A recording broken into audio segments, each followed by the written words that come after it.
The transfer is staged at $47 million across 3 jurisdictions, and only your authorization is missing. Legal cleared the moment the account was designated, and now only the sign-off remains as a formality. You scroll to the bottom of the document and authorize, and the transfer releases as the screen goes dark. The capital moves through Luxembourg, then the Channel Islands, then Singapore. 3 jurisdictions in 14 seconds. By morning, the transfer does not exist on any balance sheet that any regulator on Earth can reach. You haven't always been the one who authorizes. You started where everyone starts, with a checking account. Your first paycheck lands in checking at $3,200 after tax, after FICA, after the 401k. You don't know what a 401k is yet. You only know the money is gone before you touch it. This is where you hold your money at this level from yourself quietly through the contribution slider. The Marcus High Yield Savings pays 4.5% and you feel accomplished watching the interest accumulate. The Fidelity 401k holds VTSAX, a fund you've never looked into, and you don't adjust a thing. You opened a Roth IRA after a finance video told you to, and you contribute when you remember. Total net worth is $84,000 and you think you are being strategic. You think this is a safe place. You are not hiding from anyone. The IRS sees every dollar and the custodian reports every contribution. Your money is fully visible, fully reported, fully exposed, yet tax deferred, so the ledger calls it shelter. You start to learn the terms, pre-tax, post-tax, capital gains, ordinary income, and each one is a lever. You realize the tax code is not a penalty, but a manual 3,000 pages of instructions. You start reading the manual, highlighting, underlining, and taking notes in the margins like a student again. Most people will never read this. Most pay a CPA once a year and forget what was discussed. You decide to read it yourself every year, every revision, and every footnote because the manual shifts slowly. You earn $215,000 a year, have a net worth of $420,000, and the 401k is already maxed. The backdoor Roth is automated, and the Schwab brokerage holds $190,000 in index funds. You notice the asymmetry. Earned income is taxed aggressively, while long-term capital gains are taxed lightly. You file an LLC for the consulting work. The LLC opens a business account, and you feel something shift. The LLC pays you a salary, while the rest is distributed as a K-1, and the effective rate drops 4 points. You learn the Augusta Rule and rent your own home to your LLC for 14 days a year, tax-free. This is the level where you stop earning money as a paycheck and start engineering it as architecture.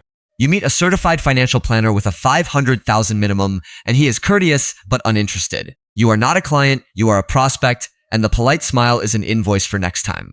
You go home and search what a revocable living trust is, and you read till 2 in the morning. Your father calls about a bill, and you wire $4,000 from the LLC, not your own account. You log it as a consulting fee. The LLC deducts the transfer, and something quieter than guilt arrives. You stop disclosing what you make and what you own, and you learn the second silence. Net worth $420,000. The structure is small, the instinct is set, the next level wants ownership. Net worth $3.4 million with real estate depreciation and S-Corp and your first 1031 exchange staged. The S-Corp pays you a reasonable salary of $180, and the rest is distributed as profit, untaxed by FICA. You acquired your first commercial property, a strip mall in Texas, at $1.8 million, 65% leveraged. Depreciation shelters $52,000 of taxable income annually, and the IRS, on paper, says you lost money. You learn the phrase swap till you drop. Keep exchanging until you die, and your heirs inherit clean. The capital gains are deferred indefinitely. The tax bill never comes due, and your descendants inherit a clean slate. There is a CPA now who charges $14,000 a year and saves you $80. The math is simple. You stop attending family events because the conversations have grown technical and distant, and you no longer explain. You begin to think of yourself quietly as someone different, then quieter than that, then nothing at all. A college friend messages about a job loss, and you read the message twice and do not respond. 3 days pass, then you offer a recruiter introduction instead of a loan, because lending leaves a paper trail. You tell yourself this is the responsible answer. You are not certain, and you move on anyway. You realize you are no longer struggling. The fear of bills is gone, and a new fear has replaced it. $3.4 million is enough to live on, but it is not enough to be invisible. Invisibility is next. Net worth is $12 million, and the revocable living trust now owns your home, your brokerage, and your business interests. Probate is impossible. Your name appears on no deed, the trust holds the title, and you hold the trust. You allocate $400,000 to a private credit fund at 11% net, locked for 3 years, accredited only. The retail world cannot access this. The wall is the point, and above the wall, the rules differ. You establish a donor-advised fund with $750,000 of appreciated stock, and the deduction lands today. The IRS sees a charitable contributor while your CPA sees a tax arbitrage instrument. Both descriptions are accurate. A private banker from a major institution calls you, not a planner, a private banker, and you agree to meet in Aspen. There is no agenda and no pitch, only a fireplace, 3 other guests, and a list you are now on. You begin to understand at this level, the money does not hide, the structure does, and you hold nothing. The trust holds the asset, the DAF the gain, the QF the basis, and you hold nothing on paper. Yet you hold everything in practice. The structure obeys, the lawyers obey, the ledger obeys, and you sign. The private banker visits twice a year, not at the office, but at yours. The asymmetry has flipped quietly. You stop calling old friends, and you hire someone to remember birthdays, and you discover that calendars are also leverage. You used to think you owned things. Now you understand things own you, and structures own the things. Net worth is $58 million, and you change your domicile to Florida, where the state tax savings buy a second home. You establish a grantor-retained annuity trust and place $20 million of pre-IPO stock inside it. Projected appreciation of $40 million over 5 years, and estate tax on the transfer to your children, 0. Inside an irrevocable life insurance trust, $25 million of coverage pays out estate tax-free to a future generation. Premiums are gifted in. The death benefit lands outside the estate, and the next generation is funded before existing. A family LLC holds the operating businesses, with you owning 1% and the children's trust holding 99%. The IRS calls this aggressive, while your attorney calls it standard, and only one of those descriptions matters in court. No more financial planner. You have a wealth advisor with 6 other clients, paid in basis points. You are no longer a prospect, you are a relationship, and the word changes everything because loyalty becomes billable. You acquire Wyoming property, spend 10 days there a year, and an out-of-state LLC holds the deed. You begin to lose track of where assets technically reside. Florida, Wyoming, Delaware, Nevada. The map is a chess set. Geographic dispersion is the design. The IRS prefers concentration while you have learned to prefer distribution at every level. Your spouse asks where the wealth is, and the answer requires a slide deck. You show one anyway. Your children's inheritance is structured before being requested, and your descendants live downstream of a paragraph you signed. Net worth $280 million, and the first call comes from Zurich. You take the meeting in Geneva. The institution has no public website. The minimum is not posted, and the figure is told only in person. The number is written on a napkin. You read it and hand it back, and it exists nowhere on paper.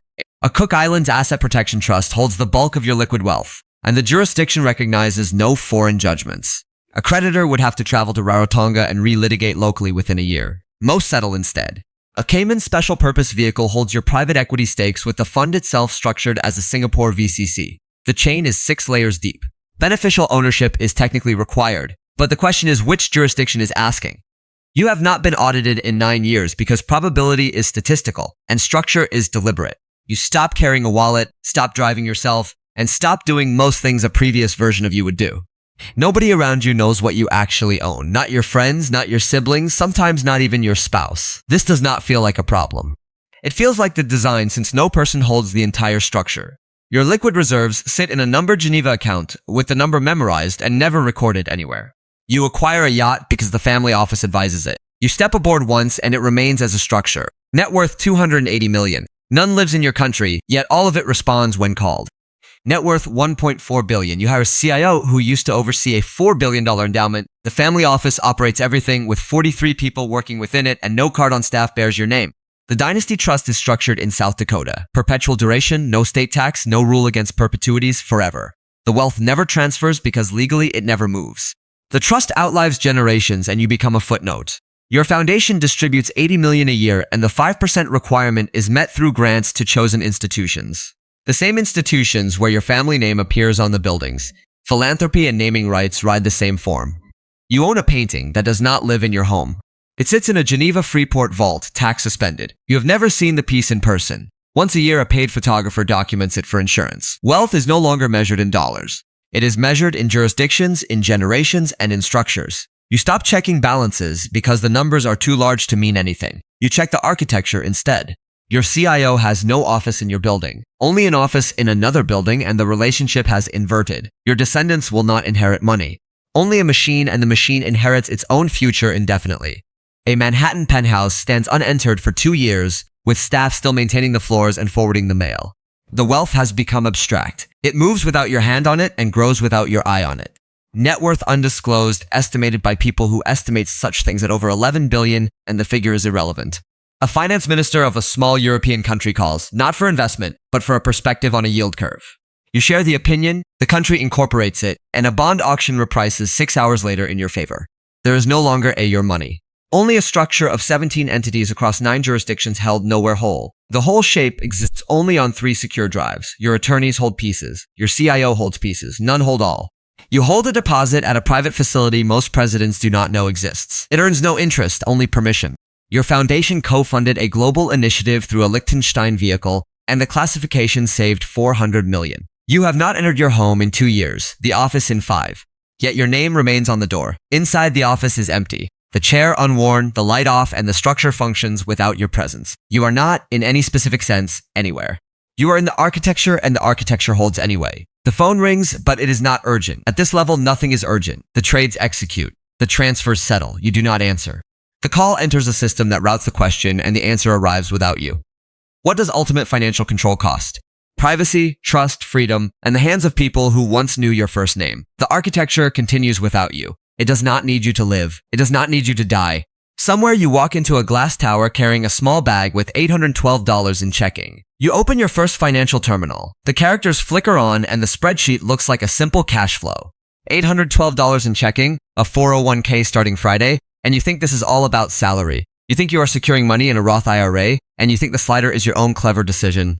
You don't know yet that the slider is the smallest lever in the longest manual ever written, but you will.